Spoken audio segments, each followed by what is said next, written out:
Well, good evening. Welcome to the virtual stargazing session from Hazelbrook Observatory. I'm the wonky astronomer, and tonight I'm going to be showing you a bunch of what we call deep sky objects, which are things like galaxies, star clusters and nebulae. Unfortunately, there are no planets visible tonight. I may do another stream at some time to cover some planets and the moon. Now I'm just going to check whether my sound is working.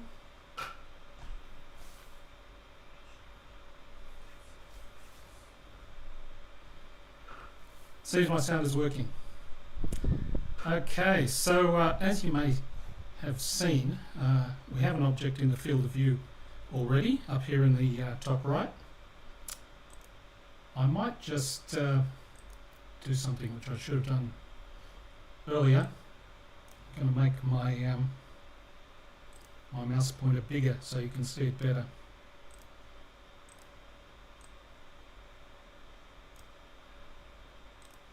Okay, so yeah, I've got an object in the field of view of the telescope already, and but before we get to that, I might just give you a bit of an overview of the observatory. So this is my backyard in Hazelbrook before I had the observatory.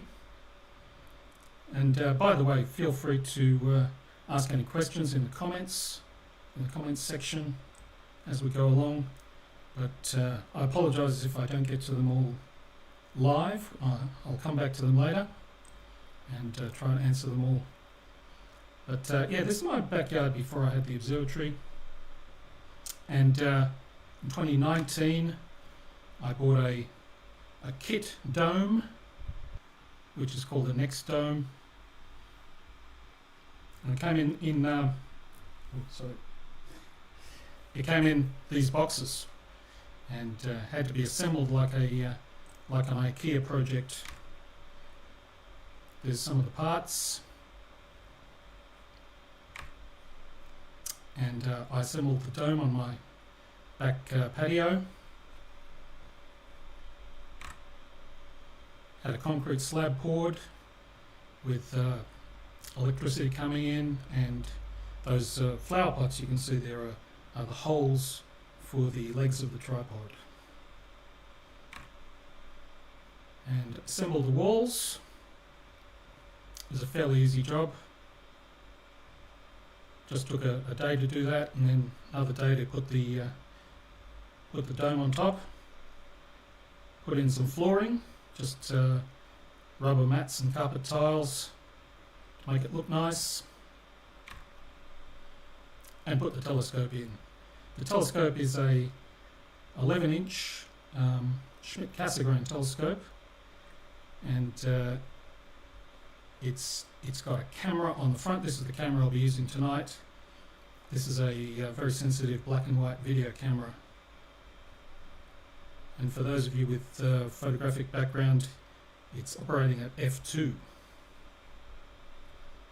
So that's a focal length of 560 millimeters. I'm assuming everyone can hear me okay. No one said anything in the comments to the contrary. So this is the observatory in the backyard. Now it's finished. And at night, if I have lights in it, which I wouldn't normally, but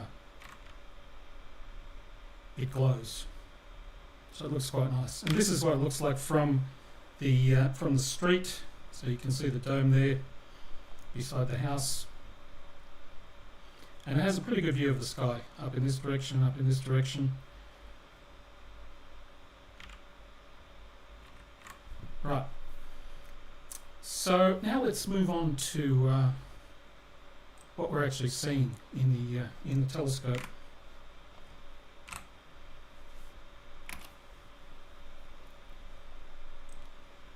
So I'll just explain a little bit about what this setup is before we finally get started. What you're seeing here is my screen on my Mac in the house. I'm controlling the observatory remotely via Wi-Fi. And so this window here, which I'll just drag across, is a Windows computer that's in my observatory dome, and I'm controlling that from inside the house. It's much nicer to sit in the house and do this rather than be out in the cold air in the dome itself.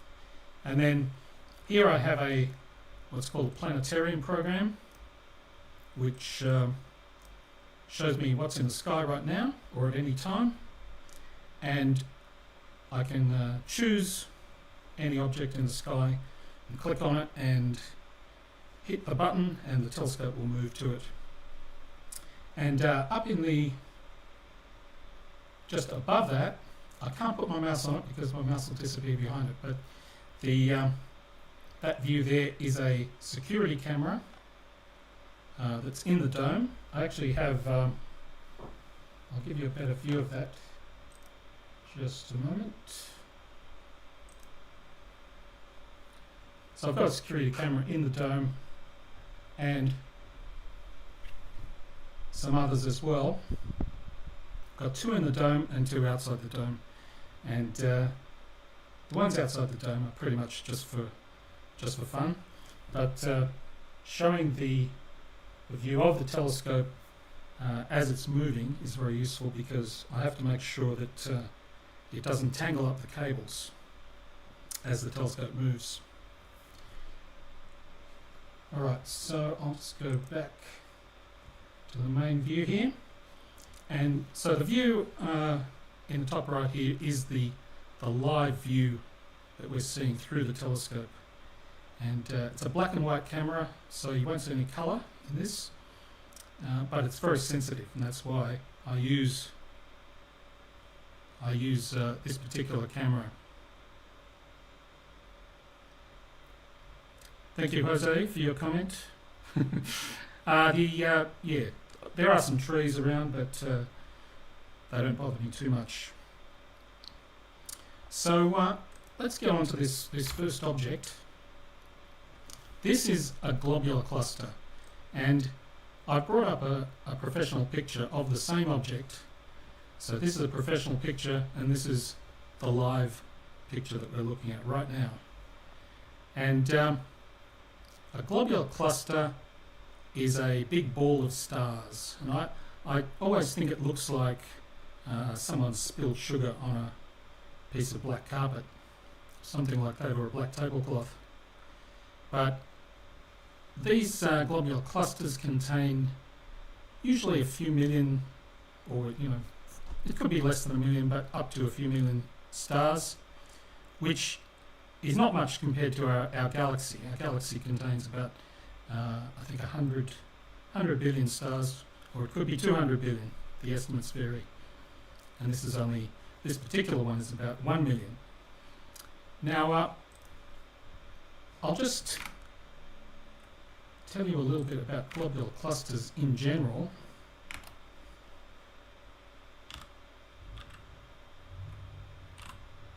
Oh, just a moment.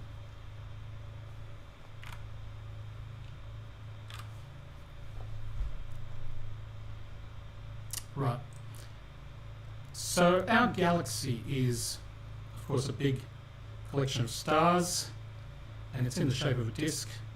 Our sun and the Earth orbiting it, of course, is sort of halfway out to the edge, and we're orbiting the centre of the galaxy. And all the things I'm going to show you tonight are in our galaxy, and probably most of them are in this area, very close to us, with the exception of globular clusters, such as the one we're looking at here. And globular clusters are not in the disk of the galaxy, they're around the galaxy in a sort of a halo. And I think of it as like bees buzzing around a hive. So they are orbiting, that is, they're held to our galaxy by gravity, but they're outside the disk. And we don't really understand why that is. We're astronomers are still trying to figure out exactly why globular clusters form in that area. Hi David. Feel free to say hi in the comments. And if you're able to comment, I think you need a Google account to do that, but let me know where you're from. Are you local or are you from another country? We've got Jose from Spain, I think. Jamie and Erin from Hazelbrook. And David is from Hazelbrook. Let's have a drink.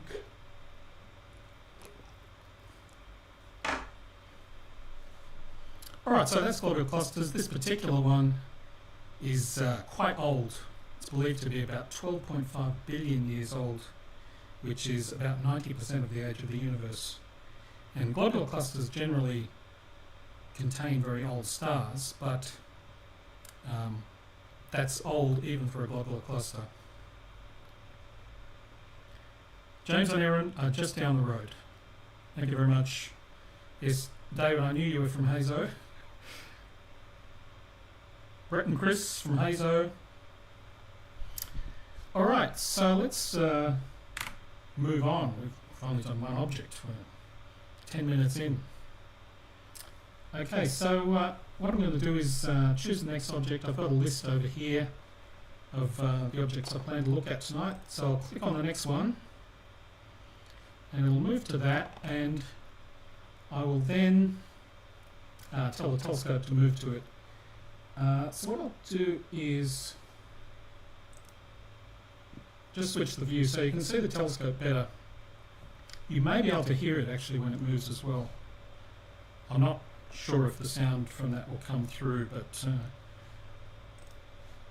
if it does, well and good. So I'll hit the button now and we'll see the telescope move, and you'll see the stars in the telescope view moving very quickly.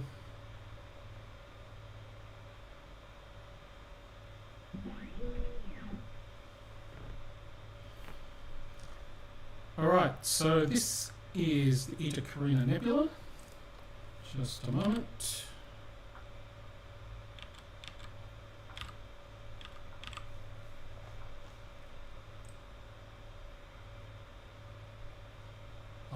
I'm just adjusting the position the telescope's pointing with these arrows down here to make fine adjustments.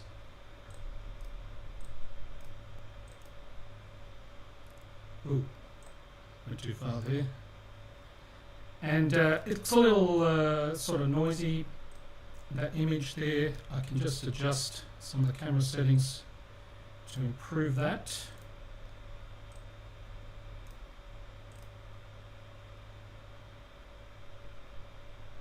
Okay, so the Ita Karina Nebula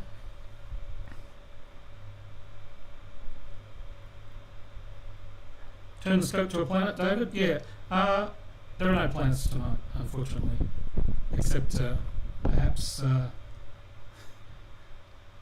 Uranus and Neptune and Pluto, which just look like dots anyway. Interesting planets will be up in a couple of months. So so this is a professional picture of the nebula we're looking at there, and I'm just going to rotate that to match the view we're looking at. I think it's like that, yes. So the field of view of my camera is about the size of the full moon, but this nebula is bigger than that. So we're not seeing everything, we're just seeing, sorry, I wasn't showing the correct view there, so you didn't see the picture.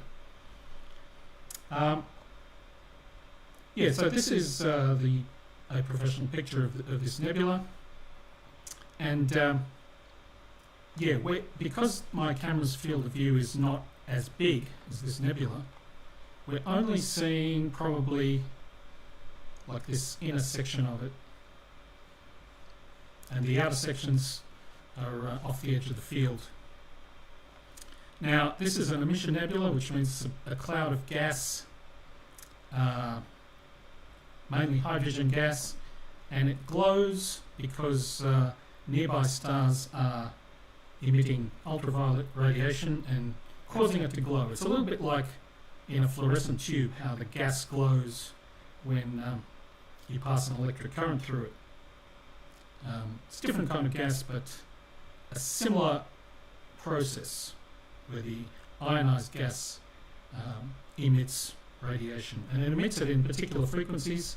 So these nebulae usually look red, and of course, because my camera is black and white, we're not seeing that colour.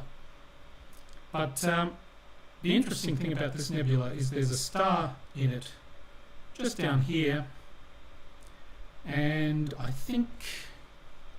I'm not sure exactly which star it is in this view, but it's the star called Ita Karina. That means it's in the constellation of Carina. And this star is very interesting because it's one of the most massive stars that we know of. I think it may be the second most massive star we know of in our galaxy. And it's about, well, they're not sure exactly, but between 150 and 250 times the mass of our Sun. Our Sun is just a fairly ordinary star. And we normally talk about things in solar masses. Things are so many times more massive than the Sun. And in the 1800s, 1837, this star had an outburst, and it briefly became very bright. You could see it easily. At the moment, you can't really see this star with your eyes without a telescope. But back then, it suddenly became very bright, and that was because it had thrown off a shell of gas. Sort of had an outburst, and I'll show you a picture of that. Okay.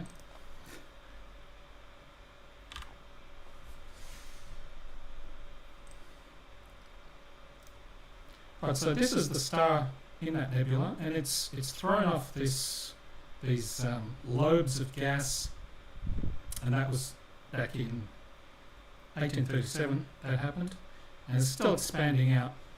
And on this image that we're looking at in my telescope, this area that we're seeing here is just a very tiny bit surrounding the star. Hello, Richard from Woodford.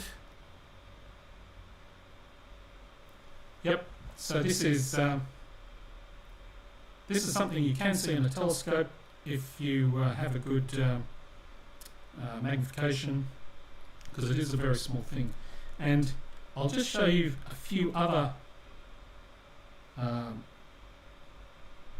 photographs which are other zoomed in areas of this nebula. So this one, for example, is called the Finger of God, and well, what can you say about it? Yeah, this is taken by the Hubble Space Telescope, I believe, and again, I don't know exactly where that is, but it would be a very small part of this view we're looking at here. This is called Mystic Mountain, another very nice nebula.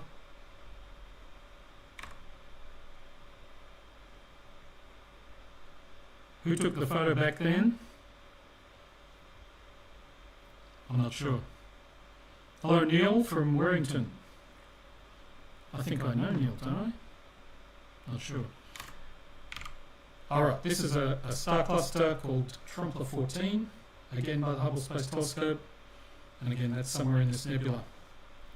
Alright, might move on. I think I'm going a bit slow here.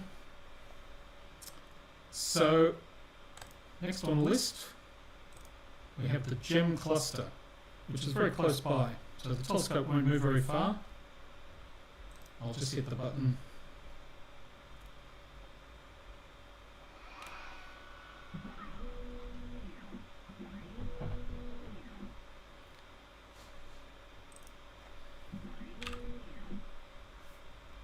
Now the Gem Cluster is what we call an open cluster. Okay, it's a little bit overexposed there.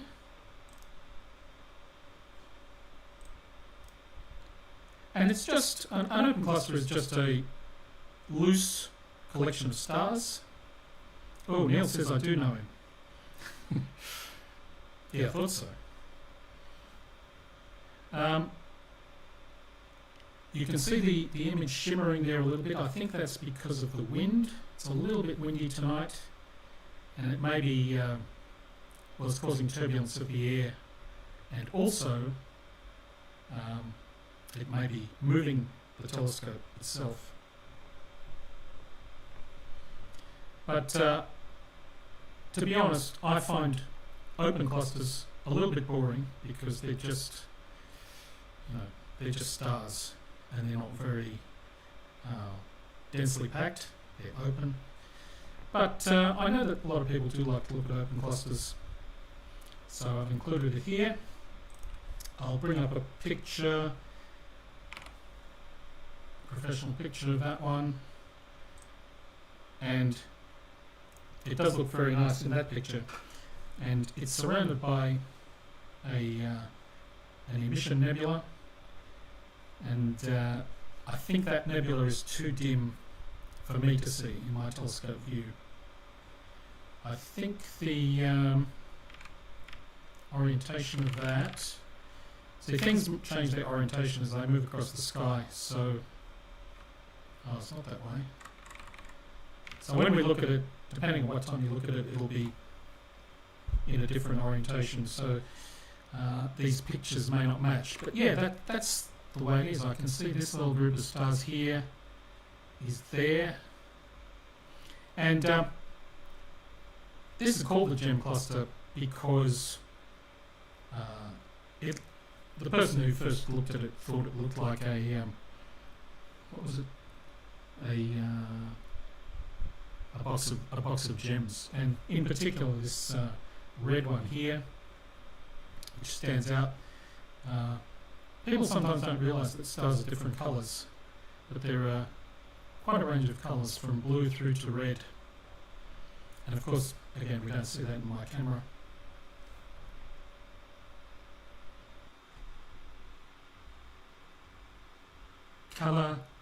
Calamari from Hazo, thank you. And the stars in this cluster are quite young, actually. And when I say young, in the world of astronomy, 6 million to 20 million years old is what we call young. So, our sun is close to 5 billion years old. So, for a star to be only 20 million years old is very young.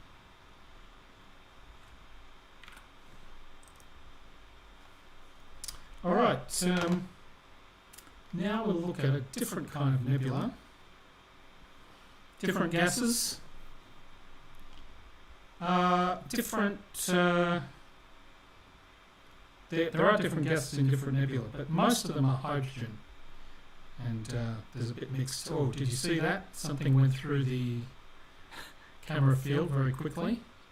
If you blinked, you would have missed that. May have been a meteor. Sometimes we see meteors go through, or sometimes satellites. I was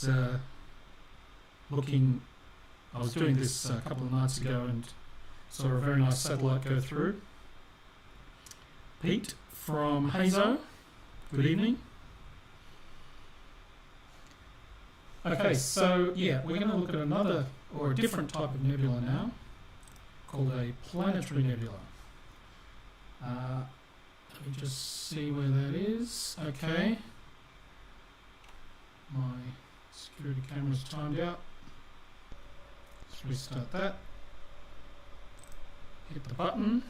Telescope will move.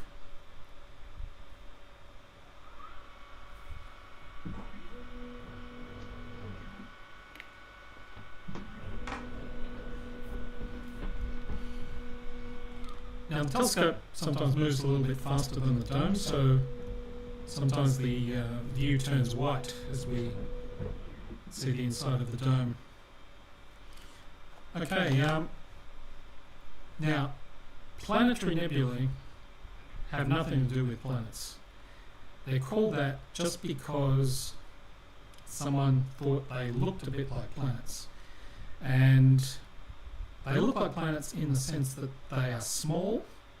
Planets do look very small in the sky compared to things like nebulae and galaxies and clusters that we've been looking at.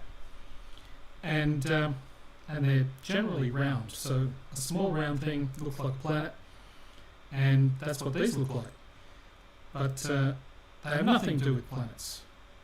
Now, the nebula we're looking at here is this object in the middle. All these others are just dots, they're just stars.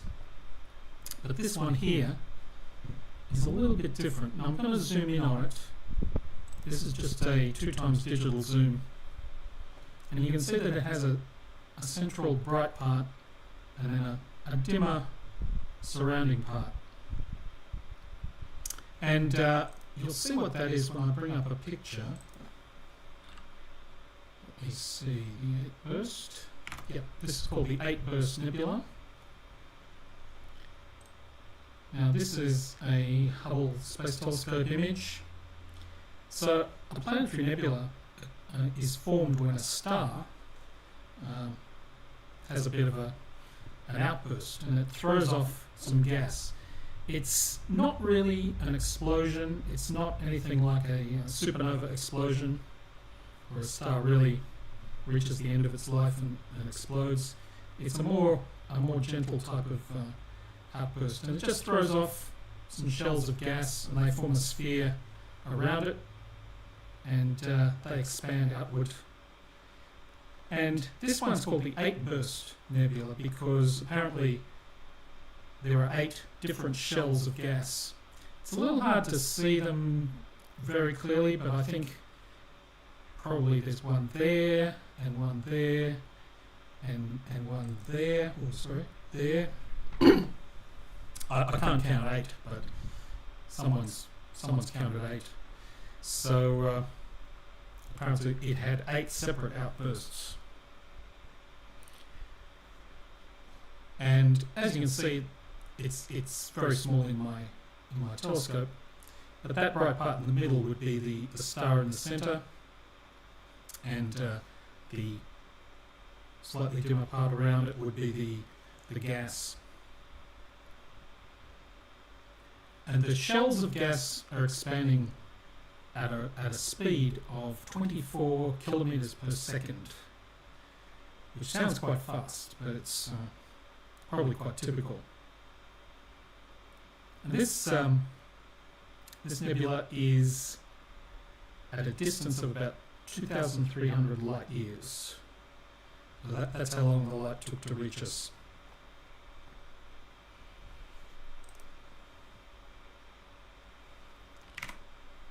Alright, let's move on. Got to get a move on. Alright, so next is our first galaxy for the night. It's very close by. I'll hit the button, send the telescope to it.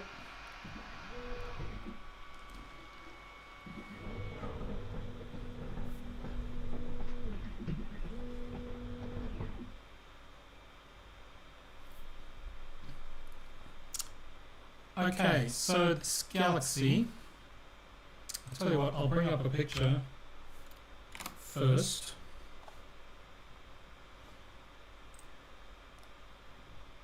So this is a very nice looking galaxy, as you can see.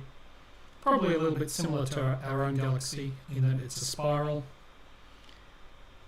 Galaxies fall into various categories. Spiral is quite a common category. There's also elliptical that don't have these spiral arms.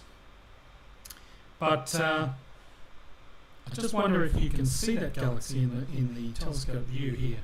It's obviously not going to be as spectacular as this professional image, but I'll bring the exposure up. Oh, one thing I should do, I should turn off this zoom that I had before. It'll look better like that.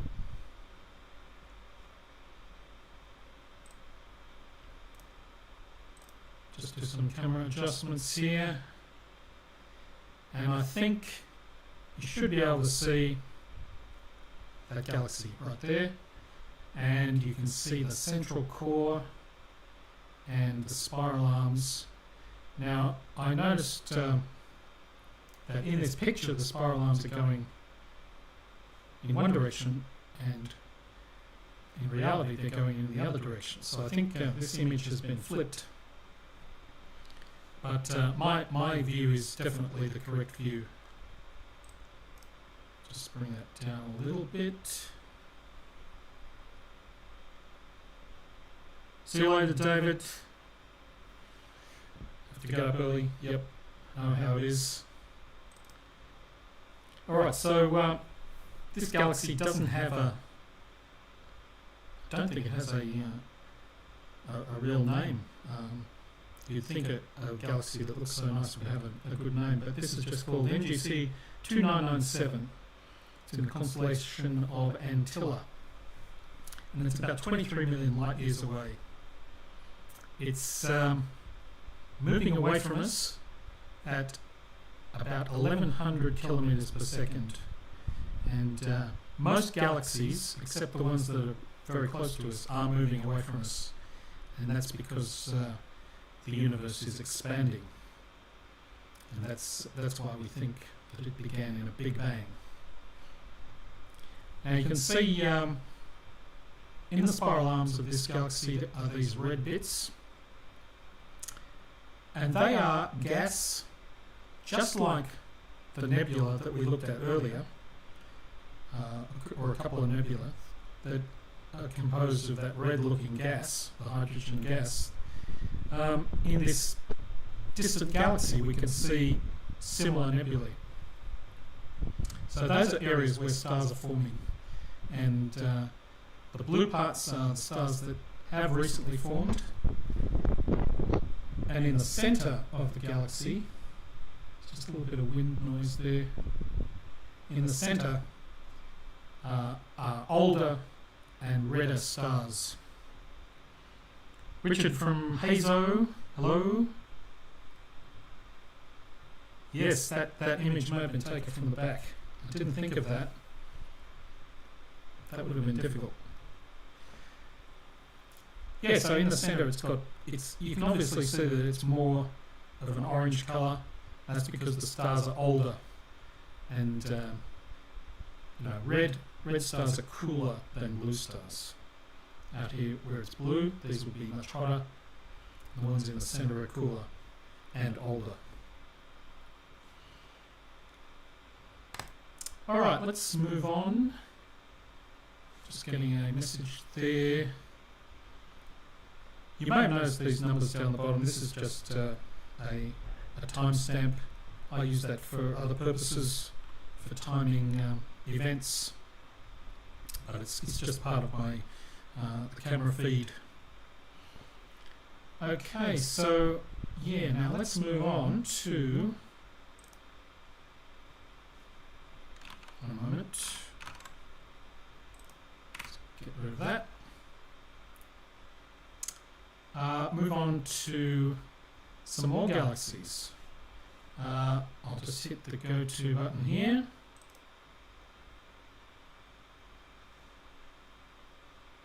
It's long exposure.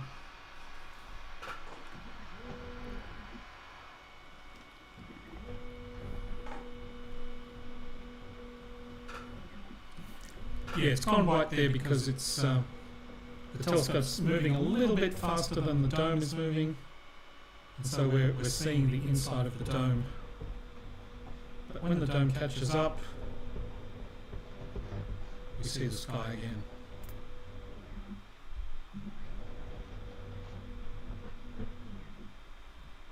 Okay, so you can immediately see one galaxy there. I'll just bring the exposure up a little bit. And, okay, so this is a group of galaxies, in fact, called the Leo Triplet. And as the name implies, it's a group of 3 galaxies. And you can now see 2 of them. So I'll just bring up a picture of that.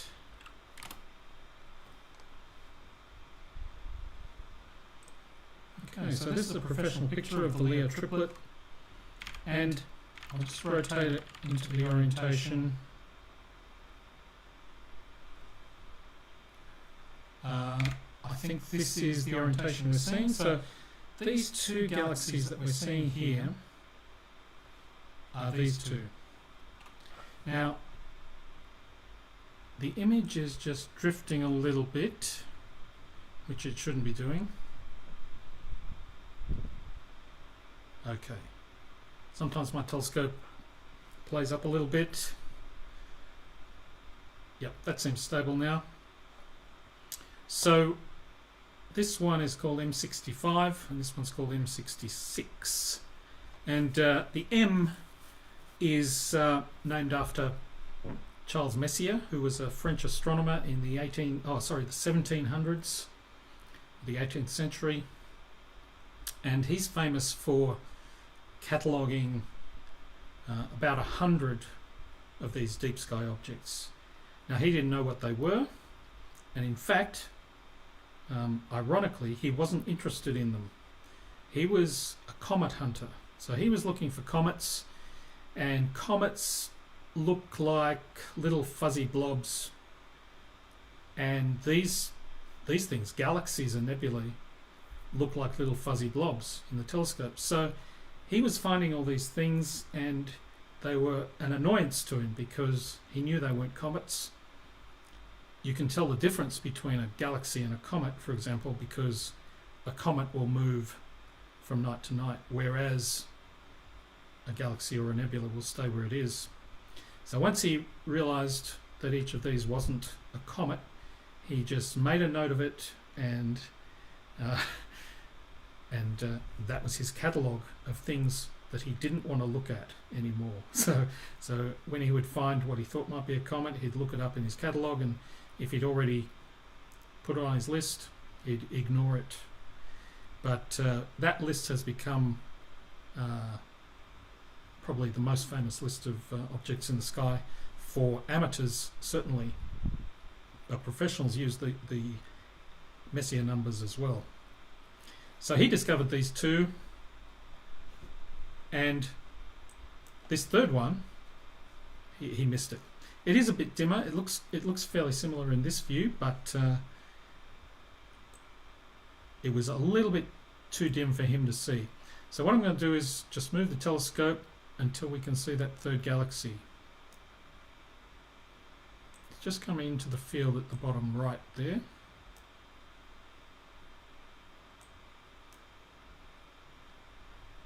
And this group of galaxies is about 42 million light years away. And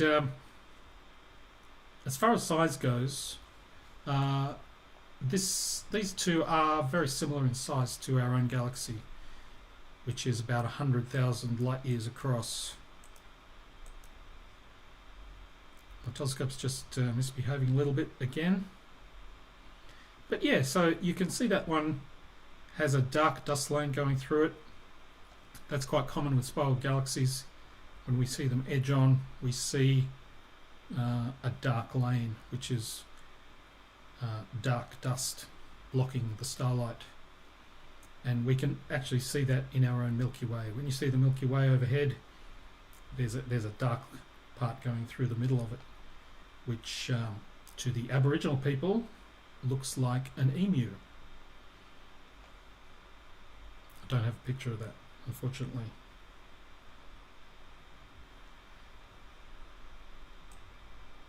I can sometimes fit all three of these galaxies in the same view, but it just depends on how they're oriented.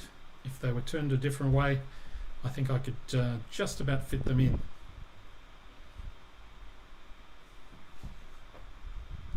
All right, now that group of galaxies, they're fairly ordinary galaxies in that they're spirals similar to our own Milky Way. So let me bring that up again. And these galaxies are very close to each other, and so they cause tidal distortions. So just like the moon and the sun cause tides on the earth, that is, they try to distort the earth because it's fairly rigid, it doesn't get distorted, but the water on the earth's surface is not so rigid, so it rises and falls as the moon pulls on it. And similarly, these galaxies pull on each other with gravity and cause distortions. So this one, I don't know if you can see that, but there's a little bit sticking out there, and that's a distortion that's been pulled out probably by the gravity of this one.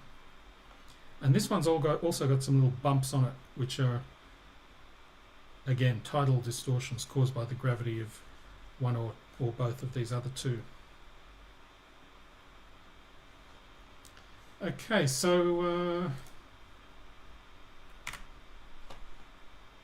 we're probably going to go a bit longer than I expected. It might go for about an hour. I've got just 3 or 4 more objects to look at. Yeah, I'll make sure we get in the best 2.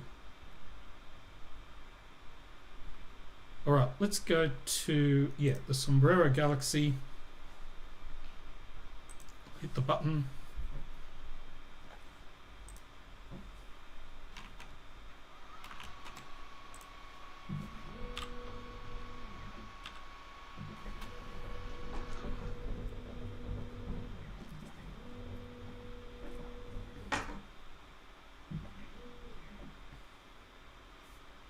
Okay, I think you can see that galaxy immediately. This one's quite bright. I'm just going to do a little adjustment here because the telescope is not quite lining up with the dome. That's one of the reasons I have this security camera view. So I'm just going to move the dome a little bit to make sure our view's not being partly blocked by the dome.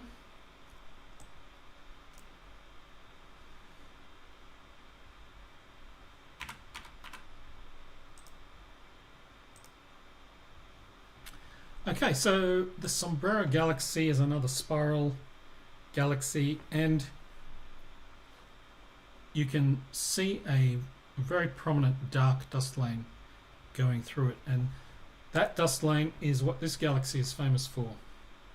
This is also called M104, again a galaxy that was catalogued by Charles Messier in the 1700s. So didn't want to look at it. I'll just rotate this to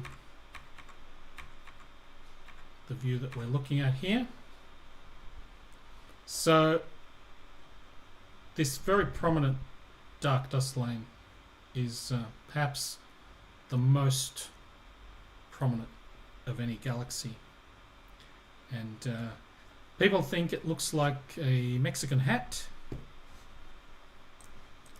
Just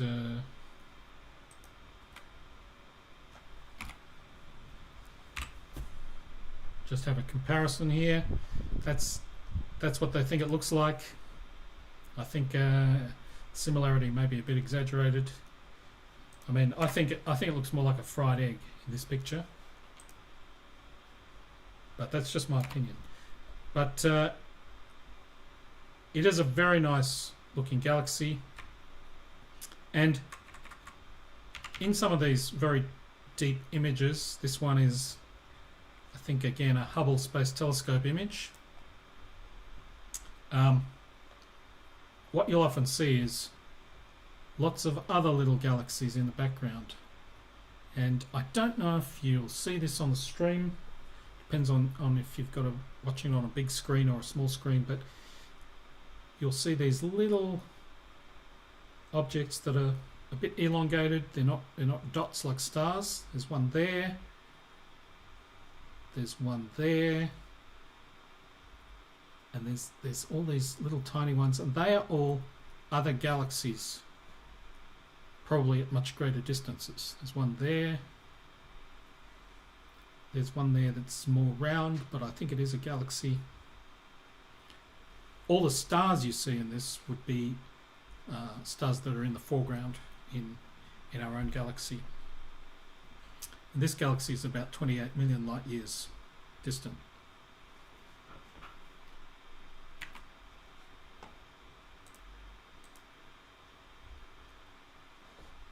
Right, let's just look at another spiral galaxy quickly. This is called the Needle Galaxy.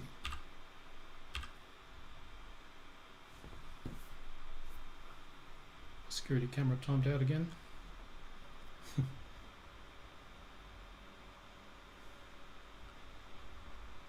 Okay, so this one is a very much edge on. We're seeing it from the side. The previous one was a little bit tilted, so you could see a bit of the circular shape of it. But this one is really edge on. I'll bring up a picture of that.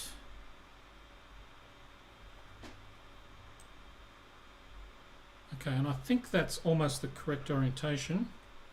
Just adjust a little bit. And I mentioned those background galaxies in that other picture. In this one, there's a very obvious second galaxy in the background.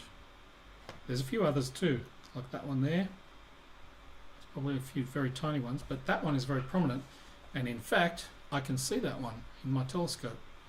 I'll bring up the exposure a bit. We might get a better view of it. Not really obvious.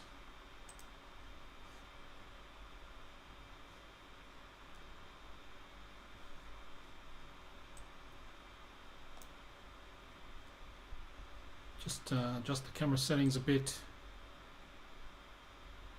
It just looks like a smudge, really. But it's definitely that other galaxy that's over here. And again, this one, this main galaxy here has a very prominent dark dust lane going through the center.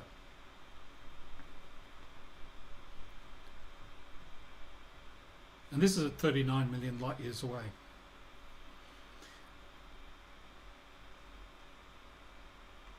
All right, well, I'm going to try to wrap it up pretty soon. I think I'll just do two more objects. We'll look at the best, well, one of the best globular clusters in the whole sky. So what I'm going to do is I'm just going to move the telescope with the arrow keys. This is just to make sure that the wires don't get twisted around the mount. You can see this red mark on the map here, which is showing where the telescope's pointing.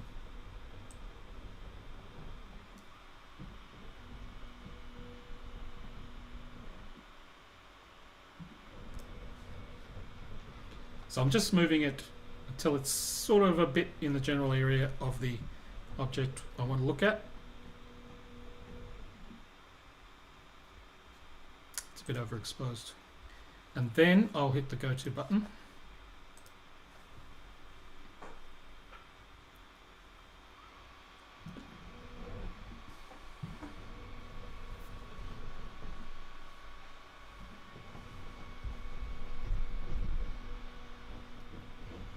Now you can see the telescope's pointing very high up now.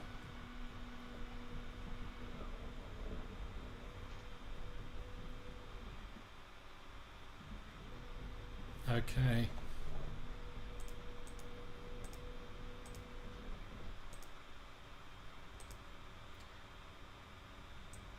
Just center that a little bit. Now this globular cluster, you may remember the very first object we looked at tonight was a globular cluster, but this one is much bigger, much brighter.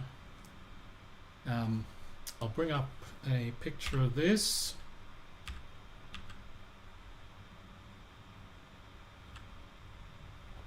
Where are we? Okay.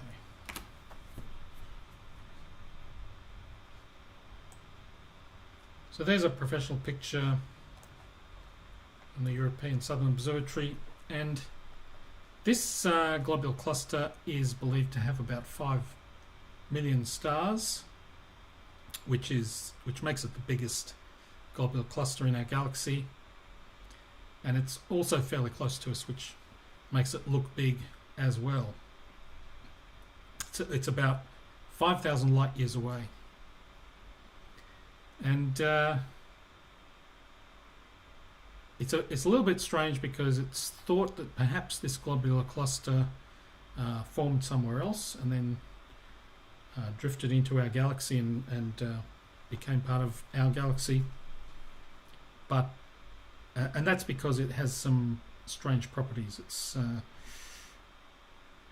It could be the nucleus of another small galaxy that collided with our galaxy and then was stripped of most of its stars, and it became a globular cluster. And it orbits our galaxy backwards compared to other things. Just about everything's orbiting in one direction, this goes in the other direction. So that makes astronomers think that it might have come from somewhere else. It's also very old, and the stars in it formed over a very long period, about 2 billion years, which is unusual. Mostly globular clusters form over a much shorter period, maybe 200 million years, but this one they formed over a very long period. So again, it's a bit unusual compared to other globular clusters. I'll just change the exposure a little bit. If I bring the exposure down, you can see the individual stars in the center. It's always a little difficult choosing a good camera exposure. You can either see the center stars, or you overexpose those and then you can see more of the outer ones.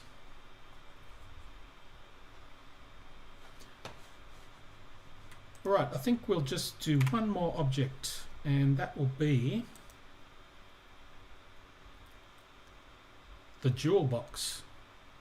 Now the jewel box is an open cluster. I'll just hit the button, the telescope will move.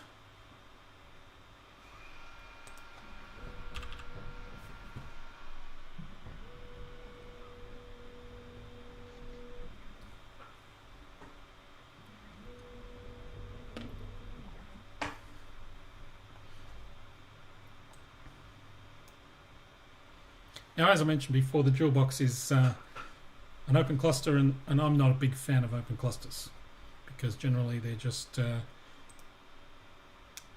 collections of stars that are a little bit denser than other areas.